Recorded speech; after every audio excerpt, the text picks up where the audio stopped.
name is CJ Dorsey. I'm here with Coach Trey. Yes, sir. Yes, sir. Introduce yourself. Tell a little bit about your background. All right, so I'm Coach Trey up the door, all right? Director of Olympic Sports Performance here at South Carolina State University. I oversee the nutritional aspect of most sports.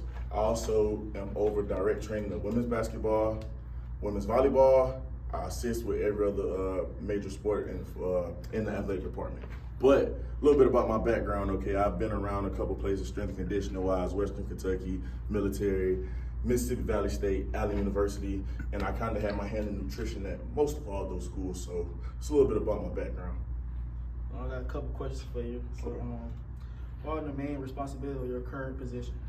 So, my main responsibilities currently are protocol guys, which are weight loss or weight gain athletes in general. I also train women's basketball, I train women's volleyball, train women's soccer as well, and I also assist with all the other sports. And that's strictly strength and conditioning and parts of nutrition, not necessarily a holistic approach as meal plans, but strictly weight loss, weight gain. Second question, what is the typical day or week you like for you? So I go by a day because usually my days kind of are consistent. So on a day-to-day basis, I get to work before the crack of dawn, usually check my email, go ahead and get all my weights and equipment set up for whatever that first group may be, whether it's football, basketball, soccer, volleyball, whoever it is.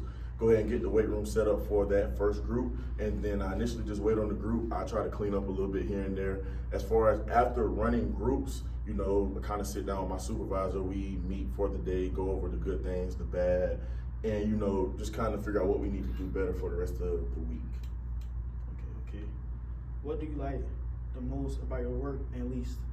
So the thing I like the most, I get to see athletes succeed in their prospective sport and also be better in the weight room. You know, the weight room helps them stay healthy, gets them stronger, faster, and bigger. So I get a kick out of seeing them meet their goals. The things I hate least, well, the things I don't like are like, you know, you have to deal with certain different attitudes, athletes not always wanting to do things, just the different personalities really, especially being early in the morning. Athletes tend to not want to be awake, so it's that part of it, but everything else is pretty cool. Okay. What kind of problems do you deal with, and what kind of decisions do you make?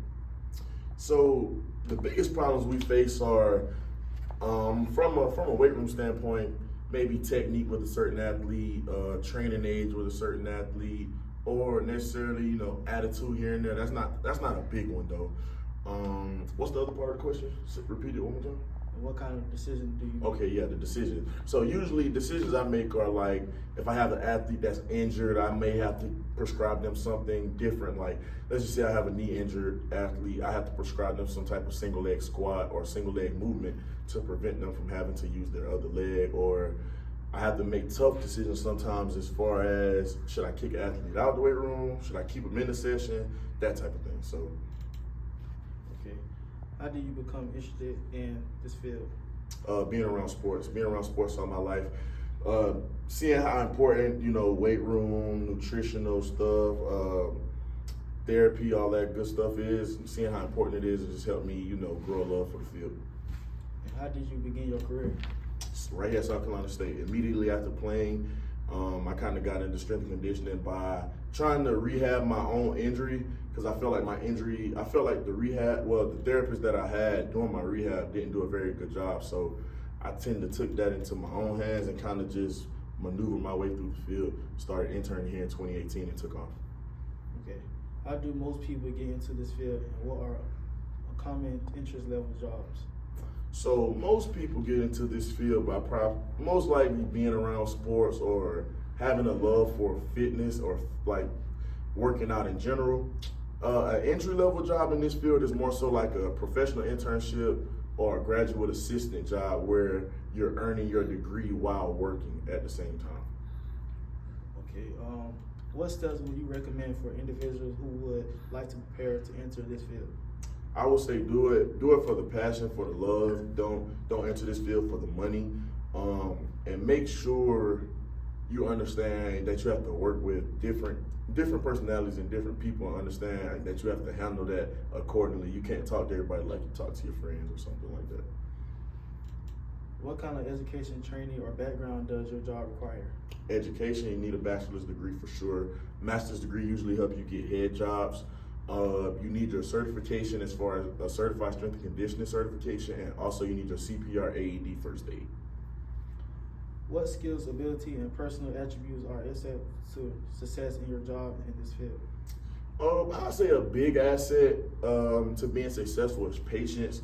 Gotta have the patience to help your athletes develop. It takes time. Every athlete is different, so you can't rush one athlete. Another attribute I would say, you have to be organized. You have to be time oriented as well. As a strength and conditioning coach and nutritional professional, you have different duties that are due different times, and you just have so much going on that you need to be very detailed and organized. Okay. If you could do it all over again, would you choose the same path for yourself? If not, what would you change? Honestly, I think I'd go down the same path.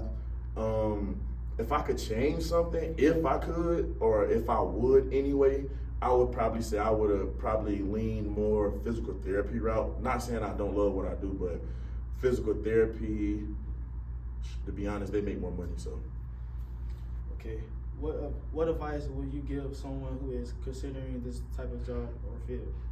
Do it for the love. Do it for the love. Don't look at anything but passion for the job. If you don't have passion for seeing athletes succeed or athletes being better, then I don't think this is the job for you. All right, that's it. Okay.